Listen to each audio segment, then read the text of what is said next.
Hot Springs Village Inside Out is a closer look at the greatness of Hot Springs Village, Arkansas and the surrounding areas. People, places, experiences. Hot Springs Village is one of the most beautiful places on earth.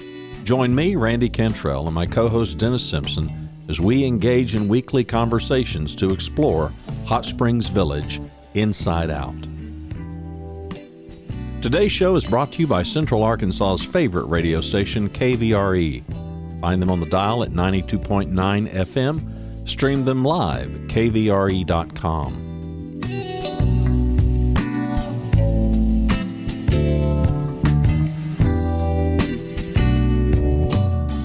RE/MAX of Hot Springs Village. The award-winning RE/MAX of Hot Springs Village is the largest real estate office inside the village with over 30 full-time agents and support staff. Visit them to learn more about this beautiful place to solve your real estate needs. Call them today at 1-800-364-9007. Find them online at explorehsv.com. They are RE/MAX of Hot Springs Village at 1-800-364-9007 or online at explorehsv.com. Ike Eisenhower State Farm. Ike and his award-winning team have been serving the insurance needs of folks all around Hot Springs Village since 1998. Ike has qualified for State Farm's President's Club, Chairman's Circle, and Hot Springs Village Insurance Agent of the Year. Call Ike Eisenhower State Farm today at 501-984-4100. That's 501-984-4100. Find them online at ikeeisenhower.net. Call them today for all your insurance needs because, like a good neighbor, Ike Eisenhower State Farm is there. Dane, I had a friend the other day tell me that we don't teach people how to manage money anymore. We teach them how to manage debt. Is that fair? Oh, that's very fair. It is so amazing to sit here and watch as people call and they apply for a mortgage. I mean, the hardest thing right now is to get somebody to click on a link and fill out the application right. They don't know how much money they make. They don't know how much they have in their bank account. They don't even know their bank accounts. Who do I bank with? And it's very interesting to watch. I'm like, you're buying a $400,000 house, or you're buying a $150,000 house, or you're buying a $70,000 house, and you don't know how much money you make, you know? So nobody pays attention to that. You look at their bank account and you go, hey, you have 7 pages of debit card transactions. And you know what happens every time you swipe that and there's not enough money in there? $22.50, $25. And you look up there and you got $675 for the month of overdrafts from your debit card for $13 to come and go, $9 to whatever, right? McDonald's. And, every time $9 plus 22, $9 plus 25. And I'm just like, man, listen, you can pay for a house almost. And I go, I got an idea. Why don't you cut that debit card up and get some cash and try that for a little while, right? Or why don't we look a little bit about budgeting? I told you, I'm a big Dave Ramsey fan. I just got another 30 books in, Total Money Makeover. We share those books with everybody. And if it's not for them, it's not for them. But listen, it worked for us. It works for me. I get to give them away because of Dave. I get to do the things I get to do because of what Dave taught us. And you know what? Nobody ever asked me before in my life, what would I do if I didn't know anybody any money? And that was just kind of a paradigm shift for me. I was like, wow, I never thought about that. Now, does that mean I hate people with debt? Absolutely not, right? You can do your finances however you want to. But, we had a lady that's 55 years old. Her husband passed. She's making about $80,000, $90,000 a year. She never balanced a checkbook. So we had her bring her last couple of bank statements in and we balanced a checkbook for the first time. She's like, hey, why do I need to do this? Well, one, you need to make sure you know that the people hitting your account are hitting your account. You want to make sure the deposits you are the deposits you're supposed to be in there. And you want to make sure people's not just skimming money off there that you know nothing about. I guarantee you if you haven't done that and you balance your own checkbook, you go, I'm paying this much to who and why? And well, it's okay. It's okay. Just do that auto draft to energy and set your thermostat on 68. It'll be fine all summer long. You'll be fine. You don't see the money. It's something about having dollar bills in your pocket, and when you have to pay those out one by one. I'm paying $13 at the come and go for snacks and a Monster drink. Really? Well, what am I doing here? Right. Just imagine if we all had to, every time we got paid, we received our check, we went to the bank and we cashed it. And as soon as we cashed it, we had to hand what we had to the government right there in cash. Mm-hmm. How much more Mm-hmm. people say, we don't need to talk about politics on the world, or we don't need to talk about religion, sex, or money, right? It may change the way people look at it, but when you auto debit it out there like that, out of sight, out of mind, right? Except for that college student who gets that first check and they haven't been working and they go, whoa, wait a minute. I thought I was going to make this much. I didn't know what FICA was on my first check when I got out of school. I don't remember personal finance. And listen, you want to hear about my personal finance story? Give me a call. I'll tell you, right? I'll save that for a call on individually. I'm not embarrassed by it That's anymore. a personal call. That's a personal call. A personal call. But listen, there's only a couple things you can do with money that I haven't done. That's why I'm so passionate about teaching about it.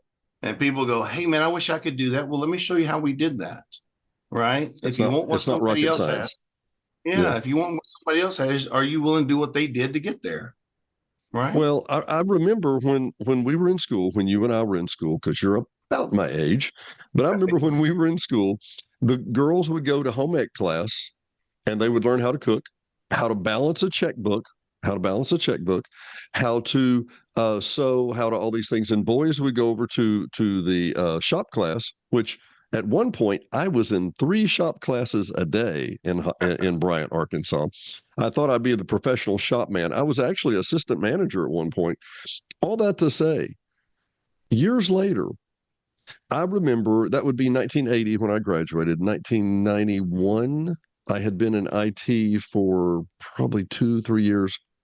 Bryant High School called and they wanted new computers in some places because computers were all the rage, right? Okay, sure. And I watched them carry the computers in and carry out the planer, the bandsaw, the joiner, the sander. And I thought, aren't we still going to need people that have basic mechanical skills? Because now we don't have a group of people who know how to change their own oil, even if they wanted to, right, Shane? No, you don't. And you see it. I mean, get an electrician to come over and put a ceiling fan in for you. And, 32 minutes later, it's $175. You're like, well, what? Or the plumber comes over and does that. I mean, there's a lot of different jobs. We had a young man out there yesterday who put new windows in the house. I mean, this kid's 19 and working his tail off and out there putting windows in, did a great job. And I'm just like, hey, what do you want to do? He said, well, just this for now. He said, I'm learning a trade. He goes, I'll worry about school in a couple of years. He's just wanting to work a little bit. So, it's just interesting to watch. And then if you don't know, you don't know. And men don't want to ask for help, Dennis. They think we should know this. Whether it's our marriage, right? How to be a better husband, right? How to love God more. There's all kinds of things that come into that guys think that we're supposed to know. And you know what? Some of the most manly things some men can do is ask for help. Yeah. I mean, talking from personal experience, from watching other folks, I've got young folks that'll call me and go, Shane, we're about to lose our business. I'm worried about this. I'm worried about that. I ask him, I say, hey, man, what's the worst case scenario? I go, lose your business. You may lose your house. You still have a job. You have a wife and you have 2 kids. And so tonight, go home tonight, grab your wife, pull her aside and say, honey, I love you. We're going to get through this. It will be fine. Worst case is it's like when we first got married. We're starting over. So if you don't know, you don't know. And guess what? We got him to go talk to the landlord, the company. They let him out of the lease that he would owe another $350,000 on for the next 4 years. Wow. Right? Went and talked to the SBA people. He said, look, I can make the monthly payment. Our business just has not continued to grow after COVID. Right? Not blaming it on COVID. It's just that it is what it is. And he goes, dude, I go, man, listen, this is so easy, except if you're right in the middle of it. So the fact that he called and just said, hey, man, can you help me? You know how I met the guy? He called here off of a Google review to get a mortgage. Really? Yeah, and this was 2 or 3 years ago. Well, Shane, one of the things that goes through my mind, and you're exactly right. Men have got to ask for questions, but if I looked at the economy, if I looked at the financial health, the financial wellness of our entire society, the problem is that we have so many alerts and warnings and notifications, but nothing tells you when you go into the car dealership and you say, "Ooh, I want that. I can make that payment."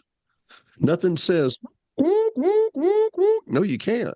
No, you cannot. You think you have that much money left over, but you don't, because you haven't sat down with a pencil and a piece of paper and said, here's how much I make a month. Here's how much I owe a month. Here's how much I have. I don't have that much left over. I just thought I did. Or toys, boats, jet skis, right? Mm-hmm. What's that? Razors, right? Any of that. No, we all get up to go to work every day for either one thing, right? Or the other. We get up to get to serve people and get to bless others throughout the day, or we got to get up to go pay for all the crap that we bought that we couldn't wait until we paid for. Guilty of both myself, right? It's funny how when you get to a point sometimes to buy a few things that you thought you wanted, you no longer want. Right. When you have to pull cash out of your pocket, it doesn't seem quite as attractive, does it? No, the boss, Mindy, won't even go to me to Best Buy anymore. She said, are we going to get something or are you going to wonder? Because I'll wander in there and find some neat stuff. I'm not giving my cash to pay for that. Right. And so I may do that in a few places now. But back in the day, man, I throw that card out there, bam, bam, bam. Let's get it home. And it's still in the box 6 months later. Like, oh, I thought that swing trainer was going to be great, But if you pay cash for it, you kind of want it, and you open that box up that next day, and you're like, "Hey, I'm going to use this, and let's see what we can do with it." But it's taking it back. Watch, yes, or taking it back here. He's like, "How long can I carry this back for?" Right? So, but yeah, it is. It's a big difference right now. But again, everybody goes, "You love Dave Ramsey, you hate debt," right?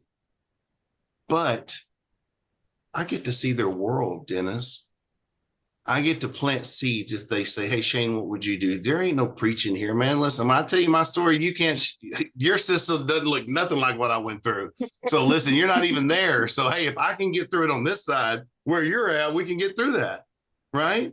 And a lot of people don't know, like we got a young lady right now that's real close to getting approved, but all she got to do is pay like $270 down on 3 different credit cards to get her balances down to raise her score 40 points. 40 points. So when you go over 50% usage of your credit availability, right? You got $1,000 credit card and you owe $600 on it, right? You're 60% usage.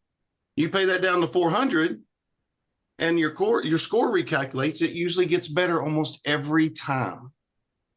And so if you keep them all 50%, go ahead.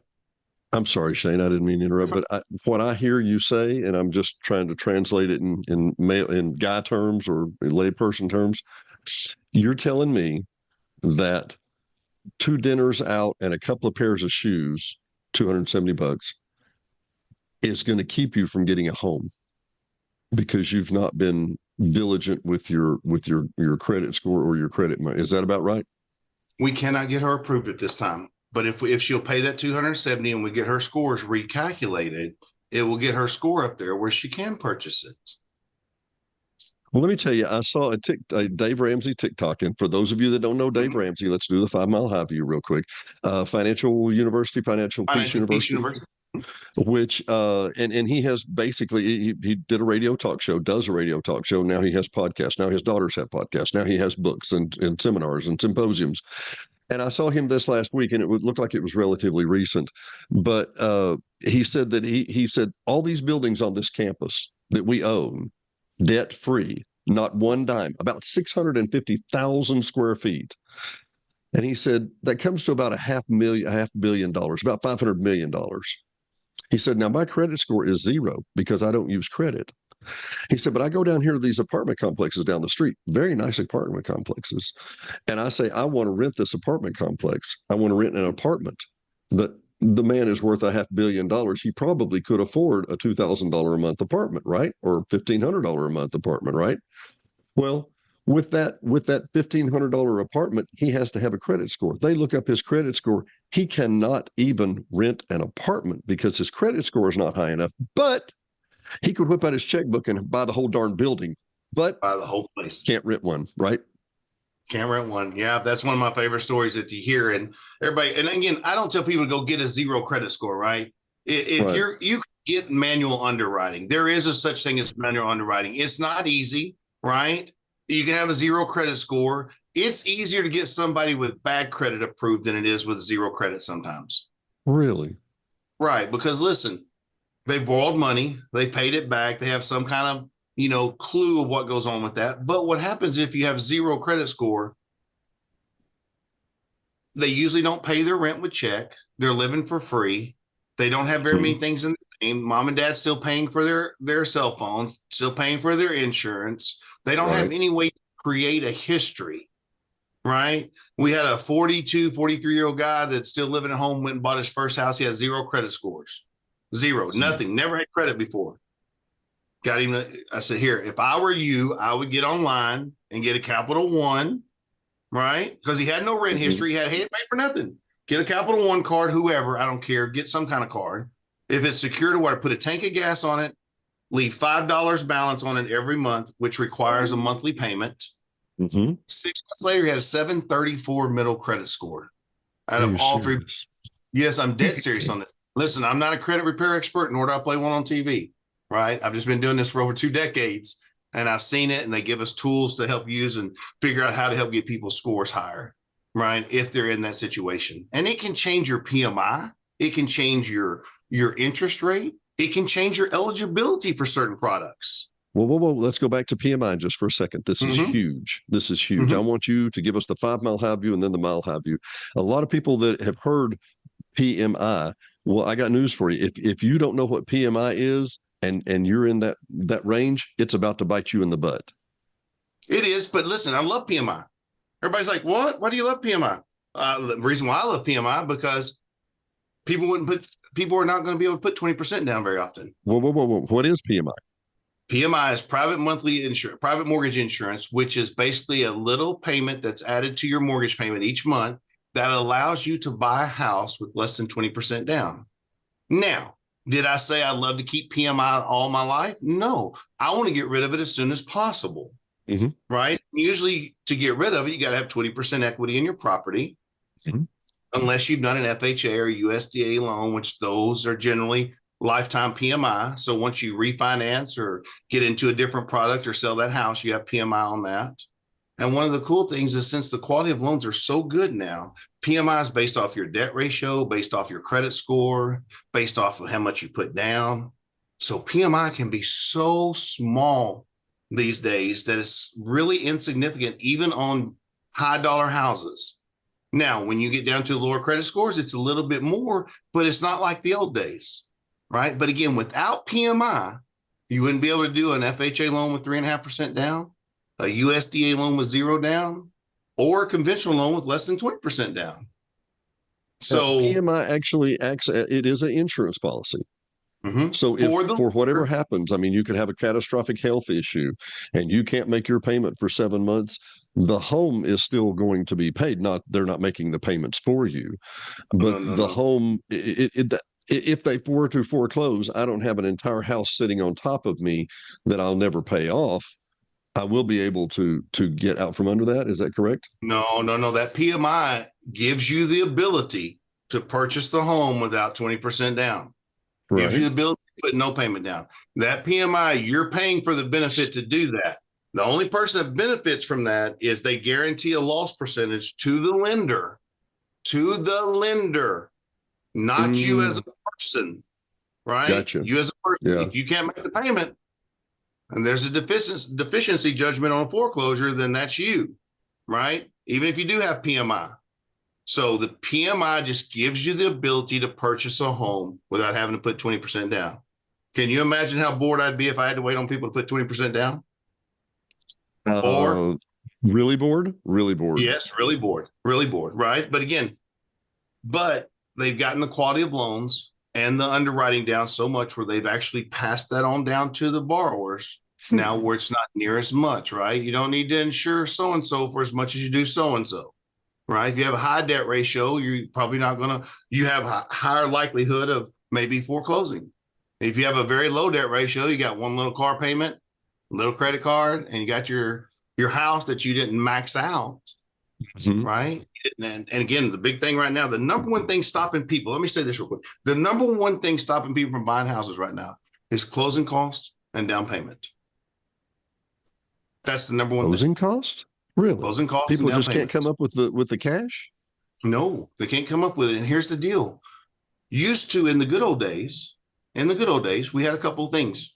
The sellers would pay the closing costs. They still do in some cases. Now, what you do is you make your offer. You ask the seller to pay X amount of closing costs, right?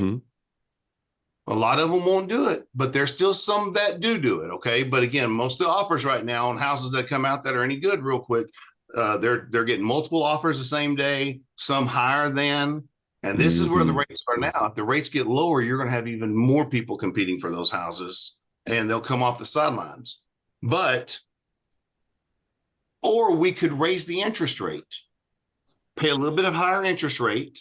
There's a big commercial back in the day says the biggest no-brainer in history is no closing costs. Well, what do you think they did to your interest rate if you had no closing costs? They raised it because the premium that the lender would make off of that higher rate, they would use to pay your closing costs. And when the Where rates exactly do you think those closing costs go? Do they go away? No, they get rolled into your 30-year note you're going to be paying on for the next 360 there is payments. no free lunch, right? But you have appraisers, you have title companies, you have your first years with the homeowner's insurance, you have your escrow account, you have your sales tax, there are fees and people getting paid for stuff. Credit reports are $75 to $100 now. They were $36, $40 2 years ago, right? So everything is going up and everybody's seeing that. But that's the number one and two items that we're having a problem with right now is closing costs and down payment, right? Well, but let me come. Even the 5% down payment is a struggle for some people. I understand, but that's because it's that mindset. Like we say, we can afford that. We think we can afford it. Nobody says we can't afford that anymore. Those are the words that are lost in our American language. We cannot afford that anymore. I am driving, as my wife is. I'm driving a really nice Mercedes that's 6 years old and paid for. Zero. Same thing with my wife's Lexus, which is 12 years old. Well, Dennis, can you not afford newer cars? Of course I can afford newer cars. That's not where I plan to spend my cash. I'm still using my money to actively invest in real estate. I know you are, brother. I know you are. You don't have to hear that part. You don't have to hear that part, buddy. But you love that, though. That's your thing. You love that, right? You love that, Dennis. And that's why I said a while ago, everybody's different. I got a buddy that loves it. And I got to tell you, I have never walked onto a lot and thought, oh, this is so beautiful. I love these properties in Hot Springs Village. I wish I had a piece of paper that made me more money than this. No, there's a reason why they call it real estate. To me, it is real. The world can melt down and I still have a place to live. It's real. Yes, sir. Okay? Yes, sir. Yes, sir. So I completely understand. Let me come back to that just for a minute. And my point being, I'm like you. I went to the position of, and I agree. I just haven't told my sins as well as you have. But I've made every poor decision you can imagine. After a very painful after a very painful divorce, I bought a big red thick book called Everybody's Money Book. Have you seen it? You know exactly what I'm talking. I thought maybe you talking about. What is it? Everybody's Money Book. Everyone's Money Book. They used to advertise it on the radio all the time. It's the size of a Gutenberg Bible. It's enormous, but it's big print. Right. But one of the first principles, the very simple first principle, is all dollars are the same. The dollar I get back on my income tax, woohoo! No, that's the same dollar that just paid your energy bill, and it's the same dollar you still need to pay to the orthodontics for your kids' braces. It's the same dollar you're going to put in the gas tank later today. They're all the same dollar, and we, for some reason, our brain psyche just does not see that. But because Diane and I both went to, okay, if it's not in the account and we can't know, zero, we just don't do it. We've both got credit scores well north of 825 now. That wasn't my intent. I don't want to borrow money. If I have to, I'm a good risk for that. I've proven that. But my point being, I want cash in the bank and I want to move on a cash forward basis. That's how I've chosen to live my life. So I don't go to the store and buy a $4 Monster every morning and wonder why I don't have cash the rest of the day.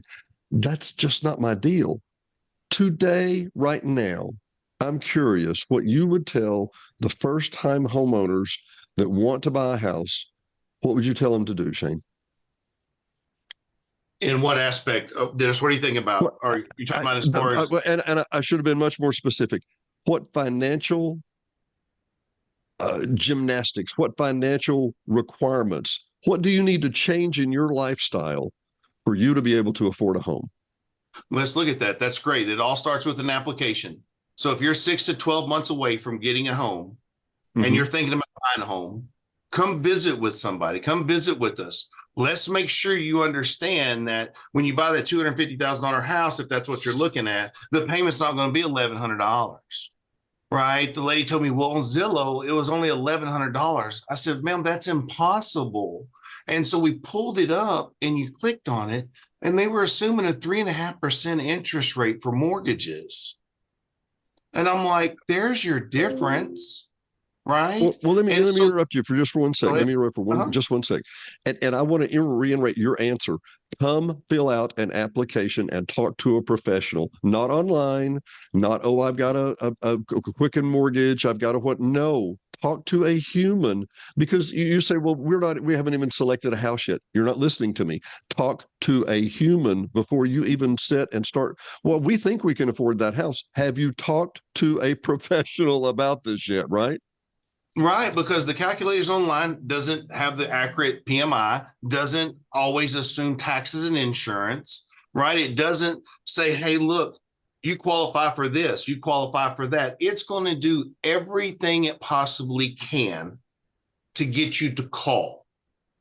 First-time home buyers, first-time this, that, the other. All it wants you to do is call. When you do an application with us, we do a soft credit pull, which means that it does not impact your credit. And it also gives us a chance to look at where you are and say, here's what you got. Here's what you need to save. Do you know that there is closing costs? Well, I thought VA was a no down payment loan. It is no down payment, but you still have the closing costs, right? We can't increase the rate to cover all your closing costs like we could in the past. The reason why the lenders are not going to put more premium on higher interest rates, because when you refinance that, the servicer loses. Right? Yeah. Kind of like the people I do loans for. I said, look, you have no prepayment penalty. But if you pay off 25% of that loan or more in the first 6 months, they're going to penalize me and send me a bill. And I got one the other day for about $6,000, the first one in 21 years, because when they moved here from El Dorado, the wife goes, I don't like it here. And the day after they closed, they moved back to El Dorado. And so they sold the house and it was paid off in the first 6 months. So I got penalized. They didn't get penalized. I did.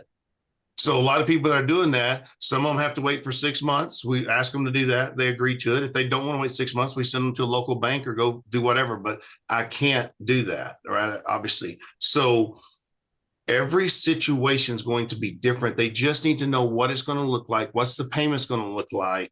Oh, I forgot about taxes and insurance. Right. You hit it. You hit it right there.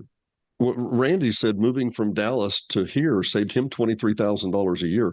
Lower insurance for car insurance and dramatically lower real estate taxes. When you look at Zillow, it doesn't say, oh, by the way, there's going to be another $185 a month than here for real estate taxes. And oh, by the way, this house is 3 times the size of the house you have now. Your electric bill is going to be $425, not $165. Right. And they miss that a lot of times. And that's the things that we'll talk to them about, especially on the first time home buyers. I love walking them through that. I love giving them the little education pieces, the roadmap, the beginners to first time home buyers. So they kind of get a chance to read and learn about these things where they can actually say, okay, I put my own eyes on that. I said, please use this first, use the internet second if you have to, but always know you can call me and get the facts, because all you're going to read online is, can I get you to call me? Mortgage matchup is a big thing. I was listening to one of my lenders this morning, but mortgage matchup is a thing online to find a broker in your area. How are you ranked on there? You're ranked on mortgage matchup by how much business you do with that lender and how you do with that lender. Oh, right? goodness. Sorry, they got these automatic lights that keep coming off and on. Sorry about that, everybody. But they think you're dead. It thinks you're dead. They're not paying I guess attention. I'm not moving or anything. But again, you go on there and you say, "Oh, well, Shane, you're like the sixth on there." No, I'm sixth on there of what business I do with that lender, right? And so everybody thinks, "Oh, I need the best one here." No, that's the best one doing with that lender. Do you think there's a reason why I'm sixth on that list if I have multiple lenders to choose from and I'm not first on that lender? Why would you think that? Let's think about it. Oh, there's a better deal with a different lender. Nothing wrong with that lender. That lender fits a great little niche for different things. And that's what a mortgage broker does. We do a lot of the shopping for you. So we get to go shop this and find somebody for you. Now, this lender just came out with a great product, a 3% down product for first-time home buyers with 700 credit scores. Check this out. First-time home buyers, 700 credit scores, up to a $500,000 home. They will give you a second mortgage for the other 3% down. The other 3% down. No payment, no interest rate on the second mortgage. It just sits out there and has to be paid when you sell the house or refinance it. Really? Yes. It is a clever idea. I got that. In two things. Number one, inflation isn't helping anybody anywhere. No, not at all. Look, I say, okay, well, our properties here on the lake have risen in value. No, not beyond what it's costing me. If you're smart and you look at the numbers, you go, whoa, this is costing me here, and this is costing me here, and this is costing me here. But your values have increased. Yeah, they've increased, but they better, because if I'd be underwater if it wasn't doing that. I guess part of it is it's remarkable to me how much a new home costs. How, I guess, secondly, and this is just my personal, and I think you're there too, I guess I'm uncomfortable with how much debt percentage other people are willing to live with. I want to have a little jingle in my pocket. I just can't fathom being that tight, if you know what I mean. There was a client. Remember that client I was telling you about a while ago that we could get the rate, this $270 to get her score to go up like 40 points. Yeah. $1,200 in the bank and making $100,000 a year. $1,200 in the bank. In the words of Mr. Jim Rohn, who was a motivational speaker, he said, "I just don't know where it all goes."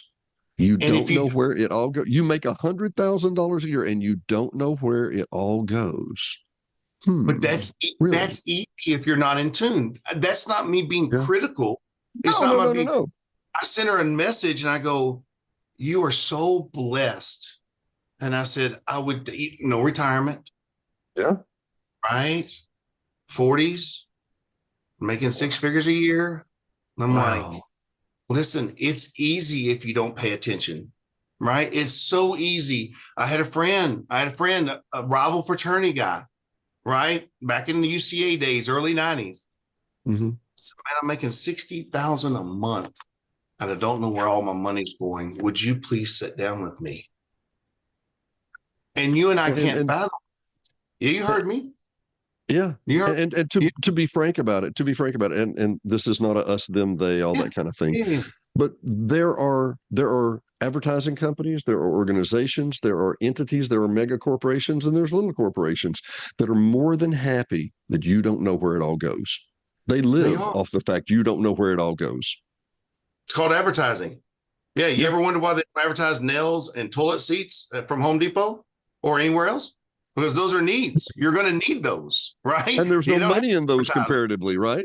Right. But I sure do need that new drill or that new thing I might use one time every 12 months or 12 years that I need to put in my garage and take up space. But anyhow, just got finished. And we got to wrap up, but I wanted to say one more thing. Okay. Being broke makes you think outside the box.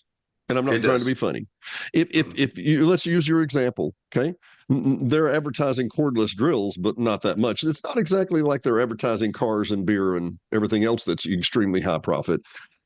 But when you realize, okay, I've got a project and I need to drill some holes here, right? I'm going to go buy a drill. Really? Did you know they rent those at Home Depot? You could rent that thing for $14 and take it back, and it doesn't grow dust on your shelf. And you say, I'm going to need it again in 6 months. Then rent it again, my friend, right? Or go introduce yourself to your neighbor. Hey, brother, how you doing? Hey, listen, Shane, what's your home address again? I didn't get that. Yeah, come on with it. But again, how many people don't know their neighbors? Right? Listen, my generator went out. My neighbor across the street, I called him. I said, hey, Bookie, my generator won't start. He goes, did you change the battery? What do you mean change the battery? Well, every 2 years you got to change the battery. I said, my generator don't have a battery. He came over and he showed me where it was all corroded. He says, every 2 years you're supposed to change the spark plug in the battery. He said, here, go to AutoZone, get this little battery and get a couple of these spark plugs, and I'll change this over for you. I had no freaking clue, right? But I called my buddy across the street. He came over. He did it. He owns a repair shop, whatever. It's been his thing. They work on cars. He goes, oh, man, here, I'll change this. He said, don't get this, but get this and this. And, so check with your neighbors. You ain't got to go buy all this stuff because, again, all this stuff in our garage is just taking up space that we never use. And you're like, well, somebody could use this, right? So I don't know. Anyhow, last question. Right. One last question. What is the Blue Book value on a good neighbor? What is there a Kelly Blue Book for good neighbors? How do you do that? No, that would be good though. That'd be good. I think the Blue Book value is actually that you know their names, right? The people across from you, catty corner and the sides. If you can know their names, you're way ahead of most people. Because back where I come from, back over off of Pike Avenue, if you will, in North Little Rock, we knew everybody from everybody, right? So it was awesome. Rose City kids, Rose City, yeah. Right? There you go. Nana, I knew Nana across there. I got Nana Bernie. I got Nana whoever. Miss Susie. I can still almost name them all the way down the street on both sides. Miss Cheney, the lady always take care of us over there and babysit. But you didn't get home. You didn't get in trouble and get home before the news hit the door. When you got home, the news was already there. Yes, sir. Yes, sir. I love it. Hey, listen, we missed one major factor.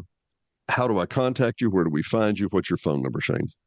Shane Lester, Wonder State Mortgage, real easy, 501-690-RATE, RATE. Or it's 7283. So look us up online, Wonder State Mortgage, Reverse Mortgages of Arkansas, 501-690-7283. Shane, as always, it's a pleasure. We're going to have you back. Will you come back with us? Anytime, my friend. Thank you for having me. Thanks for watching and listening to Hot Springs Village Inside Out, a weekly podcast starring Hot Springs Village, Arkansas.